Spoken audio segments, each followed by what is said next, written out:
it's Nikki Damon Mediation. I've been talking a lot this week about Chiron. The reason why Chiron kind of came into my periphery, if you think of, even if you don't do a lot of astrology, if you look at the myth, Chiron is known as the wounded healer.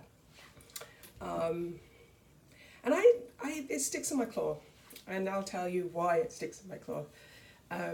Because Chiron was many things. You know, Chiron was a centaur, he was a teacher, a mentor, because he looks after a lot of the other offspring of the gods. He mentored those and he taught those. He was into herbalism. He was obviously a teacher. He was a musician. And he possessed wisdom. He was seen as a very wise man. Wise centaur, because he's half man, half horse. And also another fact was Chiron was a centaur, and most centaurs just raped and pillaged. They let their primal side run off with them, and Chiron was known as being very different from that, understanding and balancing his rational side, his human side, with his a primal animal side. So when you reduce Chiron to a wounded healer, you reduce him to that one moment in his time, in time. Now, the reason why I find this is because it sticks in my claw is because we're talking about the victim mentality. Now, there is a difference between, we're saying, when we talk about Chiron as a wounded healer, we're saying that that's the only thing that defines him. He is known as that. So all his other achievements are no longer of value. When we are talking about being a victim, then you are labelled as that victim. Your life is defined as that. Most of the time, the fact that you were a victim shows that it was outside of your control.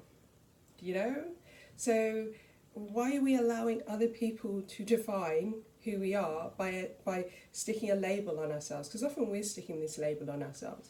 So that's one of the reasons why I don't like the idea that Chiron is the wounded healer, because it also means that he's the wounded healer. He is never going to be healed.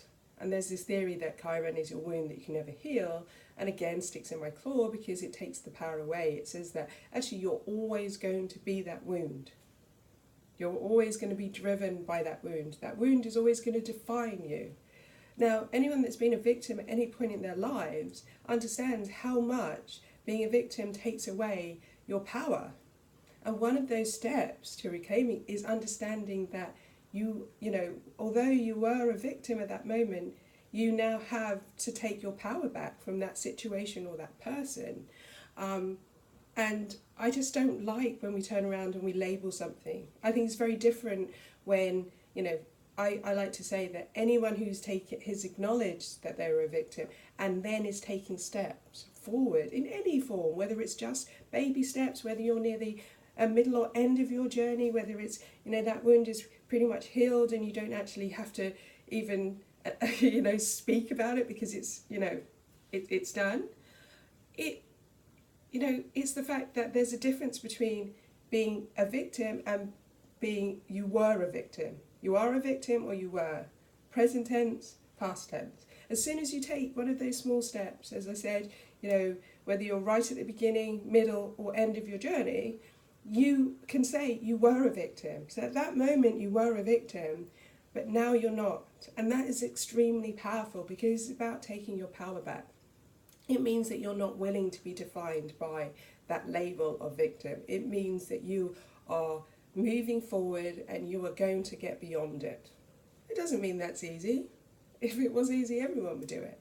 But I think that definition is very important, and I think it's very empowering because we're talking about how, not only how the world sees us, how we define ourselves. When we say victim, we allowed a circumstance or a person to define who we are and how we're seen. When we say we were a victim, it allows us to change that narrative. It allows us to regain the power and go, you know what, I was, and I'm working towards not being so. Or I am no longer. It's us reclaiming who we are. It's us defining who we are outside of that situation, outside of that event, and outside of that person or that relationship. And I think that is a really kind of powerful message, because once you realise that, you realise that you gain that control back of your life and of self. And I just find that extremely powerful as someone who's been a victim, to actually be able to go, I was. And it changes, you know, you will continue to use that until there'll be a moment where, because often we need to, in the beginning, explain some of our behaviours and drivers to people that are close to us in various ways. But there are moments when you get to a point where you don't actually have to talk about it that much. You don't have to, because you're not being driven, you're not being triggered by it. And, you know, that's very freeing. Everything takes time. Everything requires, especially anything that's traumatic, it takes time, it takes investment. And actually, by defining ourselves as we were, it shows that we are moving outside of that. We are doing something. We are action, that very masculine focus on let's do something. And it doesn't mean that you're out there actually physically doing something. It can be the fact that you're reading about it, it can be the fact that you're in therapy, it can be the fact that you're, looking for different therapeutic ways to get through it, or, physical ways sometimes. So, take your power back. Don't sit there in the victim energy and define yourself in that whole, I'm always going to be wounded, I can't be healed.